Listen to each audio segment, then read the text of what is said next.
G'day you dirty dogs and welcome back to One on One, the most in-depth football show on YouTube. Now on last week's episode, I promised you lot at home that if we hit 3,000 likes, I would do a kit review part 2. And, unlike when I did Mandarin at university, you passed the test. Although I might not make it to the end because I'm in a 3rd floor flat and I'm about to fucking melt into a pool of Celtic DNA. Now 2 weeks ago we ranked elite kits with a sprinkling of early releases. On today's episode we're going straight up official. Now very reminiscent of part 1, I've not left myself much time to edit this, so I'm not going to incorporate the tier list mechanism. We're going to stick with the original rankings, which were as follows. We got the classic good, bad, ugly, and would wear to a formal occasion, and good lord, bury me in this holy material. However, this time, I'm going to treat 2 of you at home. I'm going to buy 2 lucky viewers their kit of choice. All you have to do is the following. Follow me on Twitter and Instagram and leave a comment below with the hashtag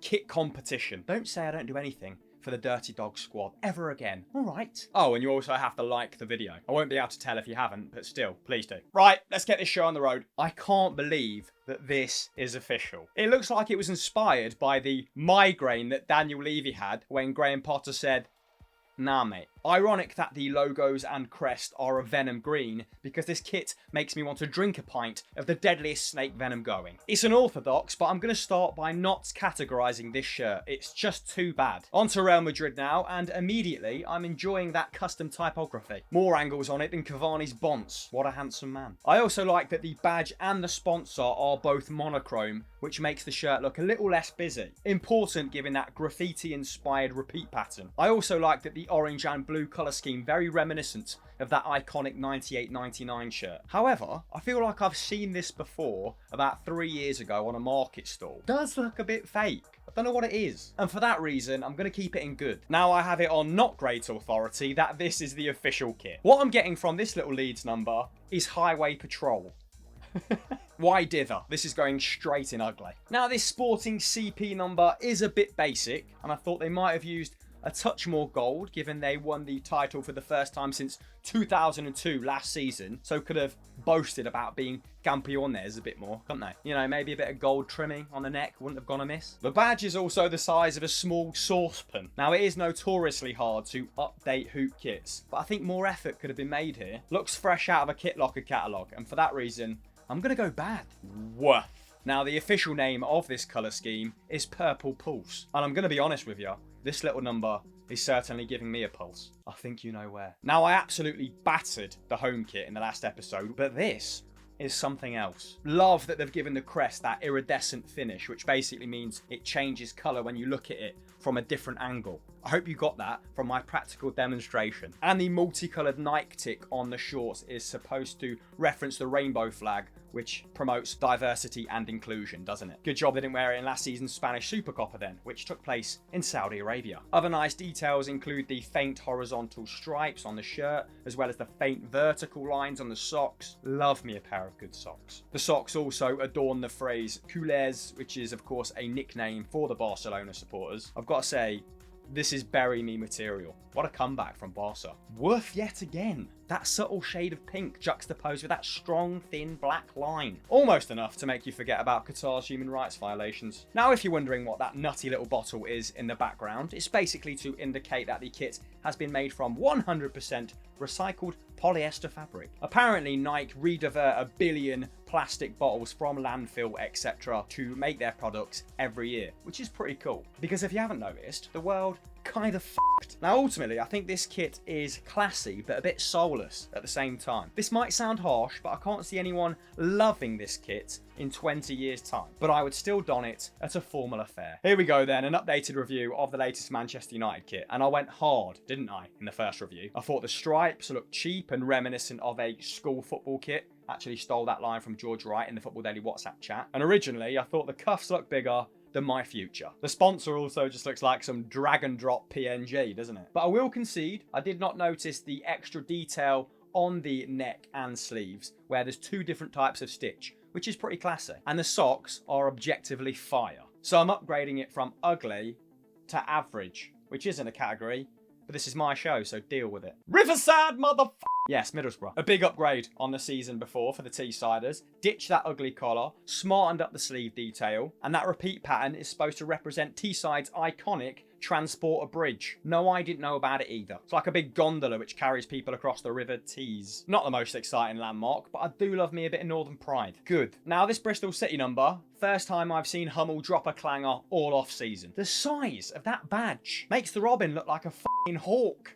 Bad. Now this Leipzig number is quite fun. In a weird way, it reminds me of trying to stream Celtic's Champions League qualifiers on Iraqi goals when I was 13. Just pure distortion. Now the dark blue shorts and socks do balance the nutty shirt out somewhat, because that can be a bit migraine inducing. And as with the home kit, the new club motto, "You can do anything," appears in the upper back below the collar, which is wildly incorrect and will not be upheld in a court of law. But Your Honour, the shirt said I could do whatever I wanted. Jail. Still, pretty good. Quite disrespectfully, I've genuinely forgotten what team this is. But that blue one reminds me of Beehive Bedlam on the old Skybox. So it's going in good, just for that reason. Painfully dull, this. A lot of Adidas kits, barring maybe Real Madrid and Bayern Munich, are looking startlingly similar this season. Little bit of sleeve detail, 3 stripes on the top, same collar. Come on, try harder. Now, I might have missed some nice details on the inside because I am just going off this picture, but that is no better than a training top for me. It's going in bad. Haven't Newcastle fans been through enough in the last 2 seasons? Honestly. How that very distinguishable 4 was missed, I have no idea. Either fill it in or persist with a thin stripe all the way down, a la Juventus. Bad. Now, I like Norwich. They're a well-run club and they are very persistent, aren't they, on playing a positive brand of football. But this kit is well and truly bush. It looks a bit like a rugby kit, which makes me feel even sicker because that sport is cursed. Look at the long sleeve version.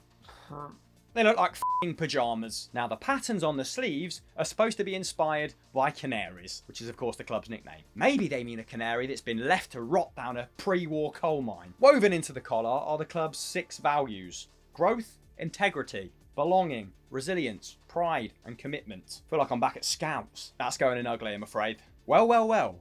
Hull have come an exceedingly long way since that Flamingo Land kit, haven't they? Now, what I like about this is even the sponsors got on board with the colourway. It's been drained of all colour, even that crest. As such, super tight design. I mean, Jon Snow is bloody loving it, isn't he? Bury me material. Straight up. Didn't anticipate that. Right, let's do something quickfire fashion now, because I'm honestly about to faint. It's 36 degrees in this room. Crystal Palace doubling down on the Eagles theme here, and again, for me, makes it look a bit fake. Average. I'm not sure if I love this kit, or if I just love Basuma. He looks class in it. Love that summer colour palette, and that the repeat pattern on the sleeves continues up to the neck. That's a nice little touch as well. I'm not going to dither. Straight and good. The Hibbies. Can't decide whether I like the map of Edinburgh or whether it looks like a 6-year-old has got at this shirt with a biro.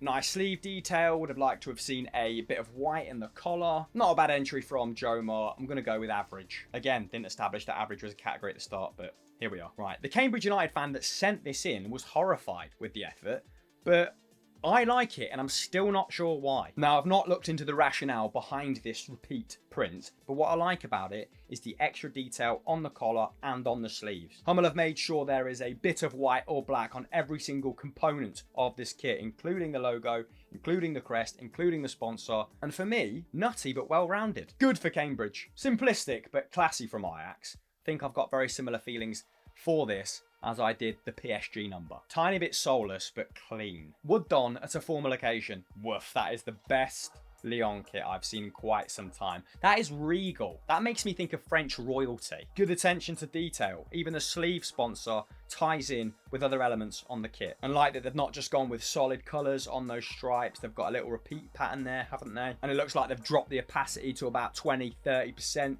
to avoid it looking too busy with the sponsor and the crest overlapping. Just really well balanced. Let's wrap up proceedings with 2 stone cold stunners. Interesting that despite winning their 30th title, Bayern decided to go with 0 stars on this number, instead celebrating the Club World Cup win on the middle of the shirt. Didn't want to be too boastful, did they? I like that, bit of modesty. And there's some really nice homages on the shirt to the region of which they're from, Bavaria, Munchen. So on the upper back, we have the Munich coat of arms rather than the usual Mia San Mia. And if, like me, you didn't have a Scooby-Doo what that was on the sock, but still enjoyed the aesthetic of it, hold your horses. That, my friends, is the Münchner Kindle, which is a figure from Munich folklore. There's a tower in the city of what looks like a young boy basically holding a Bible, although it's since become a more effeminate character, and people now just dress up as the Münchner Kindle to get pissed, which is a symbol that I can get behind. Look at this. That snakeskin pattern has wrapped its way around my cold, dead heart. Now, no one likes the new sponsor, Socios.com, instead of the iconic Pirelli, but you can buy the replica version without the sponsor for cheaper than with the sponsor on. So, swings and roundabouts. Again, I'm going to go burial material. I feel like I've been very generous in this episode, but what are you going to do? I'm actually well tempted to buy that at £69.95, which is ridiculous. Or is it? Maybe you want it. Maybe you want to compete for it. And you know what you have to do if you want to compete for this shirt that I will potentially buy you, and that is follow me on Twitter, follow me on Instagram, and comment below with the hashtag #KitCompetition. I won't say it again. Click. That is one-on-one for another week, guys. I hope you enjoyed what will be my last kit review before the season kicks off. If you've got any other ideas for future episodes of one-on-one, hit me up in the comments below. I'll be in there, as always, for the first hour, and then sporadically across the weekend. Like this video, as it really does help with the algorithm. Subscribe to the channel with notifications on, and I'll catch you next time. Vamos el Tri.